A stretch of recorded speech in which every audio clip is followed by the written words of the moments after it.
How did you think about planning your life after college? So in high school and college, I was a politics nerd, and I thought I wanted to run for president. And one of my politics heroes was Bill Clinton. And what was interesting about Bill Clinton was how much he accomplished so quickly.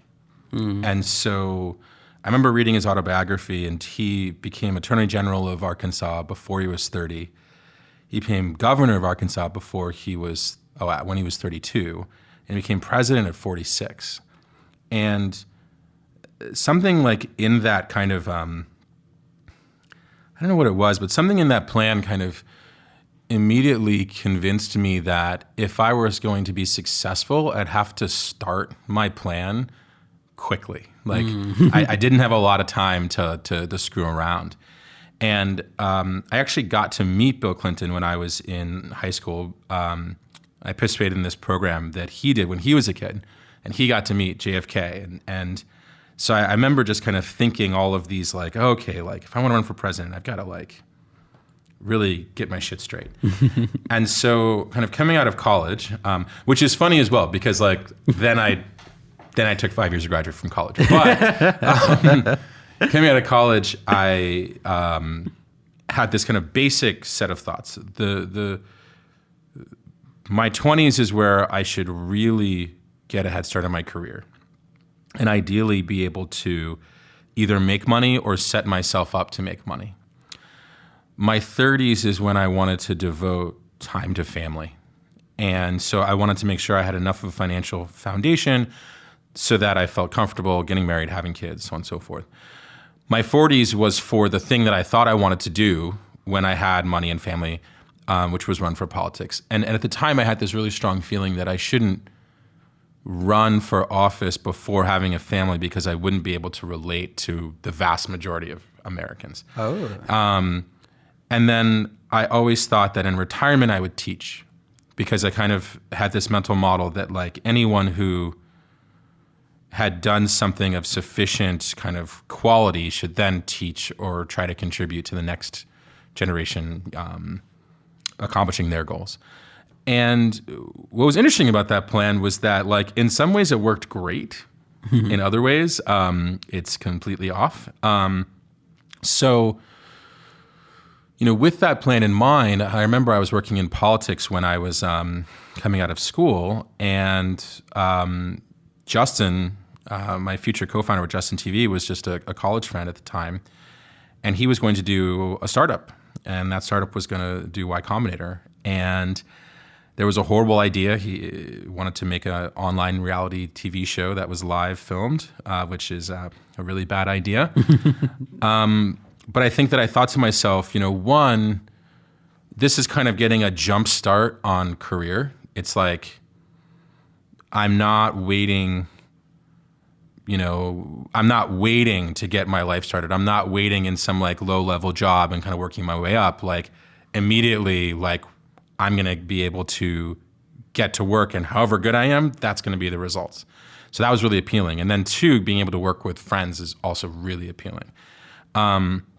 And that ended up working out. It didn't look like it was going to work out at almost any point, but I ended up being successful at basically building a career in my 20s. And what was so interesting was that so many of my friends in school